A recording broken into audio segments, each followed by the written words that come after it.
This is your emergency broadcast system announcing the commencement of the annual Purge.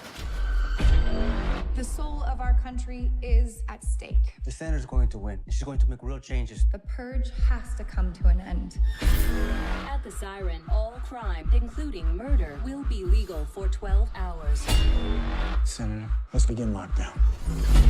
All emergency services will be suspended. Your government thanks you for your participation.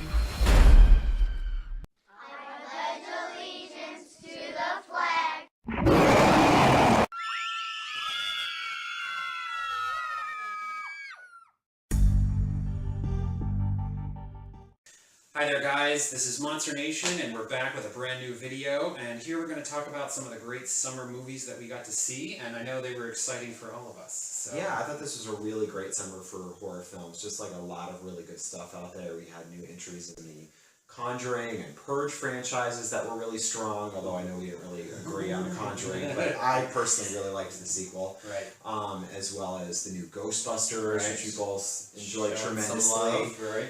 Let's get into it. What were your favorite movies this summer? Well, I have to say that I loved all of the ones that we saw together, so if I was going to put any kind of, I guess any stamp of approval on anything, I would definitely have to say that The Purge was probably The Purge. I thought 3. The Purge election year, I kind of binged the whole series leading up to it, and I thought this was the best one. I have to say that I was not expecting such a visceral reaction as what I've had, because I've seen the other two, and they were okay, but I mean, it was sort of a lackluster franchise, but the third one really turned me into a fan. The same thing happened with Paranormal Activity. When I saw the third one, that really made me a fan too. And Interesting. I think I just give this film a lot more props because they really showed us the outside world, and you know, just a lot of different aspects of it. You know, just how cruel some people can be on a purge night. I thought it had, it just had really great. I think it was the most stylish of them. It had the best visuals and the most memorable little bits. I mean, like the giant guillotine in an alleyway, which, you know, the director admitted is so completely like out of the realm of reality, but just it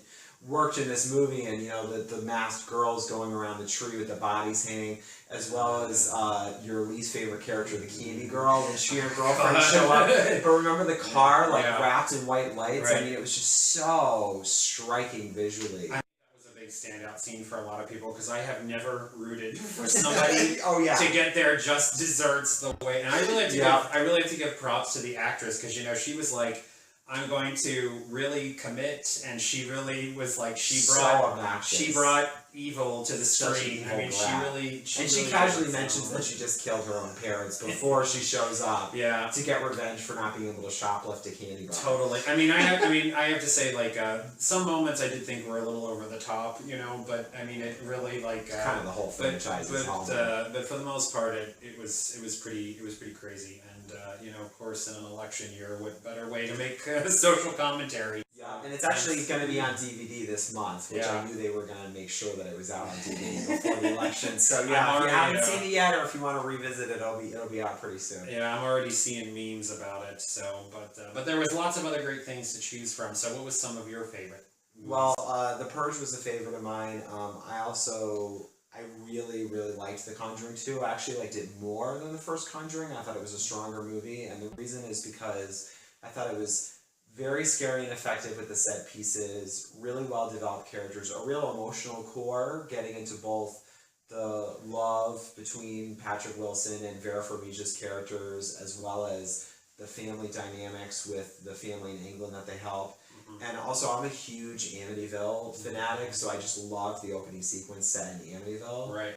I know you were not as crazy about it, so maybe talk about that. Well, I didn't hate it, but I mean, I guess I'm really surprised at the sweeping love that everybody has for this series, because it's really gotten not just, you know, it's setting up to keep going, but it also has a lot of spin-offs. So evidently people really like it. But I think for me the biggest thing was just that, you know, after seeing interviews with like the real Ed and Lorraine Warren, I mean, you just see like how Hollywood this movie actually feels, and it's kind of like, to kind of just accept it as like extremely I really like, basically fictional characters with the same names. Yeah, it's like what they did with 300. Those aren't really what the Spartans were like.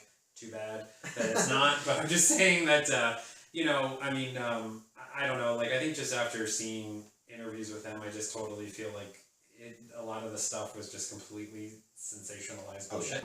But I will say that the strongest point I thought about this one was Valak, the demon nun. The nun. I gotta tell She's you, getting her own movie. I am totally looking forward to. That monster Hopefully was better than creepy. that awful Annabelle. Yeah, that's all I can say. I mean, I totally very memorable. Right. I have to say, like, I definitely felt like the ending was kind of rushed, and they're like, well, we gotta wrap it up somehow, so we'll have like this name thing, and then when it turned into like that other. Sorry, these are spoilers, but the movie's already been out. But there's like that ending scene where it goes from a nun to like a big shadowy like demon.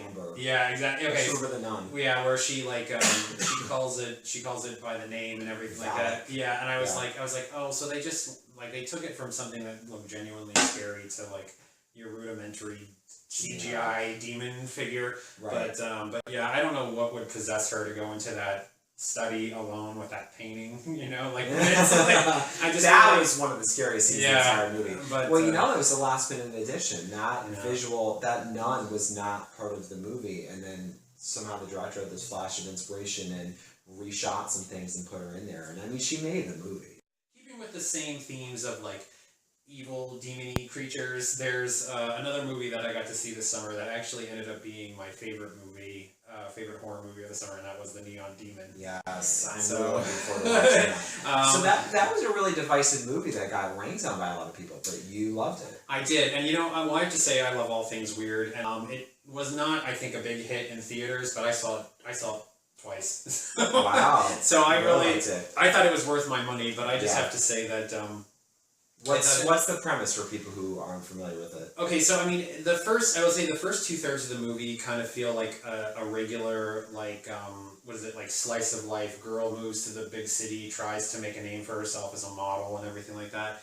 But what I think is so striking is that the visual cues that he puts in it are a mixture of just like weirdness, like the cinematography is really spot on. I mean, some of the way that he sets up the shots, it's just it seemed like the visuals were the reason to see that movie. Completely, because the thing is it's a real strong commentary on beauty, and when I've listened to interviews with the director, one of the things that he's kind of noted on is that he's like he almost was. I don't think a lot of people would get this upon first watching it, but he's kind of making a comment on how beauty now, like natural beauty, is almost going to become a new ruling class system, and he's showing how.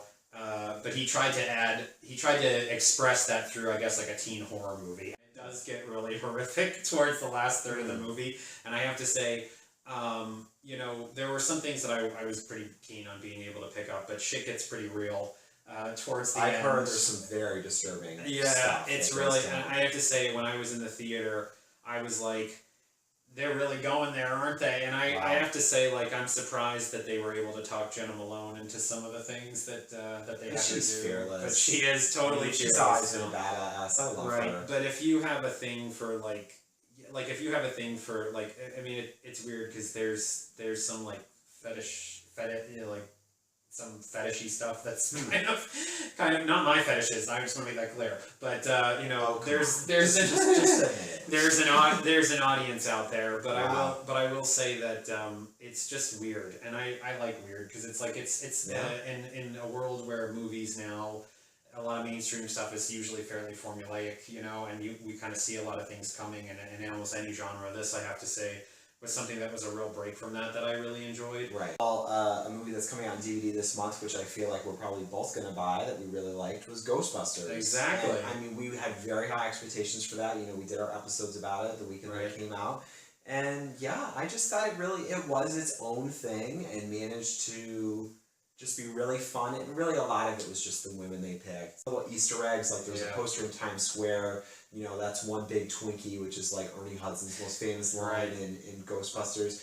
I mean, so I just thought it was just a really fun, really good mix. And, you know, the main criticism that I will agree with is that they introduced this villain, Rowan. They didn't really know what to do with him. The overall plot was pretty generic. Yeah. But again, I just thought the women were so memorable and so funny that it didn't really matter. You would just enjoy the ride anyway. And the way they performed it, especially Kate McKinnon. Right. Everybody loved Holtzman. We saw both a man and a woman dressed up as Holtzman at I actually felt like Kate McKinnon got the closest to looking like the actual character than even in the original, which I know is probably blasphemy. I'm sorry, folks.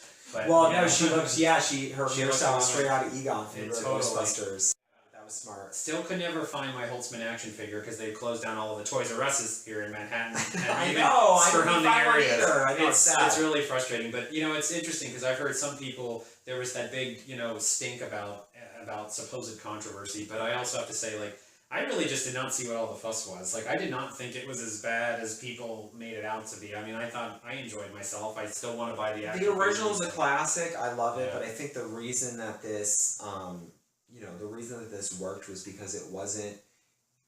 Obviously, the term reboot gets tossed around a lot, and it's kind of lost some of its meaning. Yeah. But this really was a reboot. This wasn't meant to just remake the original, and I thought they were very reverent to the original by having basically every surviving cast member, apart from Rick Moranis, who just doesn't act anymore, come back. I mean, we had Annie Potts, we had Sigourney Weaver, we had Ernie Hudson. They all were in it, so it really felt like it was tipping its hat. Am I on crack, or is that a good logo? Shame that there was that there's such a black eye connected to it because I mean I had fun watching it. I mean I actually would have.